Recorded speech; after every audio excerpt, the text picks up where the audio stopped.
No Brasil, para uma pessoa sair da classe baixa para a classe média, essa transição se chama mobilidade social. Então, o período médio de mobilidade social no Brasil são 9 gerações, para uma pessoa sair da pobreza para a classe média. Ou seja, alguém numa única geração conseguir distorcer esse tempo, subverter essa estatística e alcançar esse resultado mais rápido, não é uma viagem muito simples. Não é fácil. Nunca foi fácil para ninguém, não é fácil para ninguém. Mas é possível. Então acho que o primeiro ponto é que diante de tantas vozes na sociedade, de tantas vozes, às vezes dentro da própria cabeça da pessoa, o primeiro ponto a se ter claro é que é possível. Porque se alguém acredita ou acha que não é possível, ela já começa fora do jogo. Ela já entra no jogo perdendo. Então, pode parecer um papo meio de autoajuda, meio barata, dizer que a gente precisa acreditar que é possível, mas é fato. Porque quem não acredita que seja possível já está fora. Então acreditar que é possível, mesmo em meio a estatísticas absurdamente desfavoráveis, como 9 gerações para você sair da pobreza para a classe média, mesmo diante desses números, em primeiro lugar é o cara acreditar que é possível.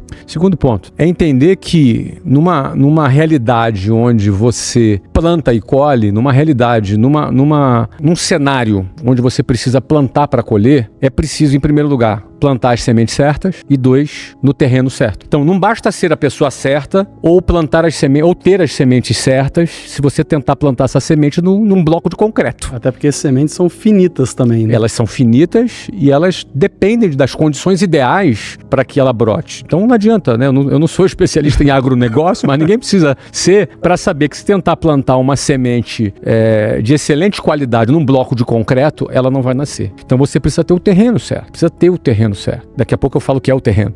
Mas você também precisa ter a semente certa. A semente certa também faz a diferença. Então, o que eu posso plantar no lugar certo que eu posso colher? No fundo, essa é a equação que traduz a sua pergunta, né? O que eu posso plantar especificamente de maneira promissora num terreno que de fato seja promissor? Talvez. Mas o que eu vejo de muita experiência, eu já tenho 31 anos que eu empreendo, eu sou um veterano, eu vejo muita gente boa plantando boas sementes no concreto. Vejo muito empresário esforçado, dedicado, tentando plantar uma boa semente no concreto. É só tu perguntar, na hora de plantar uma semente no concreto, adianta ter pensamento positivo? Não adianta. Não tem pensamento positivo que vai fazer alguém plantar no concreto. Adianta ser esforçado, adianta ser inteligentíssimo, adianta ter conhecimento técnico, nada disso.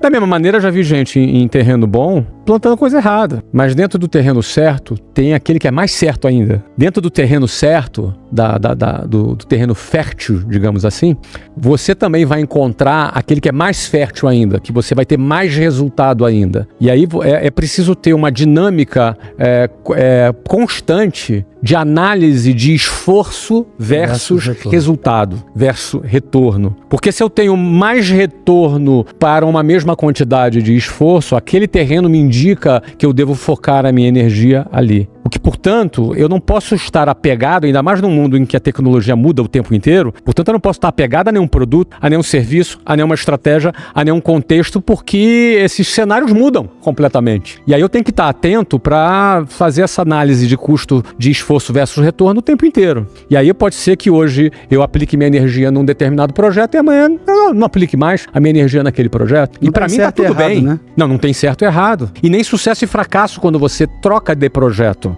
O fracasso está em quando eu desisto. Agora, enquanto eu estou mas eu desisti daquele produto. Não, você não desistiu daquele produto. Você está perseverando na busca do seu resultado com outro produto. No fundo, o produto é o meio. O resultado é o fim. Então, se eu troco o meio, eu não desisti do fim. Então, essa dinâmica, ela acontece o tempo inteiro. E aconteceu na minha vida o tempo todo também. Eu sou muito apegado à semântica, Rafa. Então, por exemplo, eu costumo dizer que a pessoa deve estar sempre satisfeita. Porque a satisfação, ela está relacionada a contentamento e também está relacionada à gratidão. Por exemplo, toda mãe e pai ajuda o filho a ser grato por aquilo que ele tem. Geralmente, quando o filho está reclamando que o almoço é a mesma coisa do dia anterior, a mãe fala, tem gente que não tem nem isso para comer. Você tem que dar graças a Deus por aquilo que você tem. Então, esse contentamento e essa satisfação, além de ser uma excelente profilaxia emocional, porque você é muito mais feliz, contente, satisfeito do que alguém descontente, insatisfeito.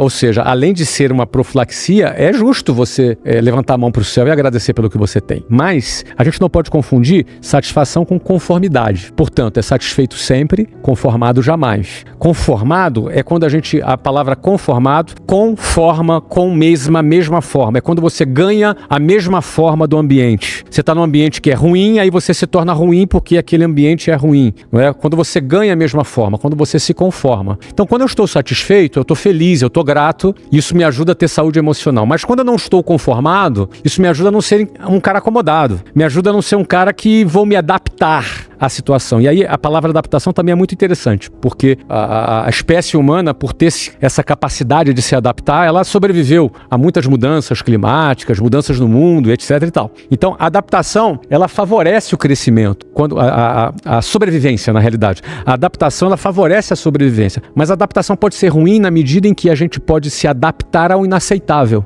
Eu gosto de dar 2 exemplos quando eu falo sobre adaptação. Você já deve ter ido em algum lugar que tivesse um rio muito poluído, muito fedorento, e que aquilo entra já ardendo suas narinas, né? Só que de repente você olha, tem casas ao redor, e tu pensa, cara, como é que alguém mora aqui? Porque essa pessoa se adaptou àquela situação. A adaptação faz a gente conviver por sobrevivência, mas em alguns casos, por uma adaptação inaceitável a determinadas situações que a gente jamais deveria negociar. Eu vou te dar um exemplo que é mais agressivo. Quando a mulher sofre violência doméstica e, achando que não tem escolha e acreditando que não tem para onde ir, ela se adapta e procura ver o lado bom. Aquela pessoa que me imputa uma violência não é uma má pessoa, tão má pessoa, e ela se adapta, e ao se adaptar ao inaceitável, está alimentando uma próxima violência que virá em breve. Isso é um processo de adaptação. Aí a gente tem que fugir desse processo de adaptação. Ou seja, algo que nos cria uma condição de sobrevivermos a mudanças radicais. Vou te dar um outro exemplo. Se a gente tivesse aqui um ataque nuclear e a gente tivesse que morar num bunker por 5 anos, nós moraríamos. A gente se adaptaria àquela realidade. Talvez a gente arrumasse alguma coisa em que a gente desse risada. Teu cérebro te cria caminhos e você,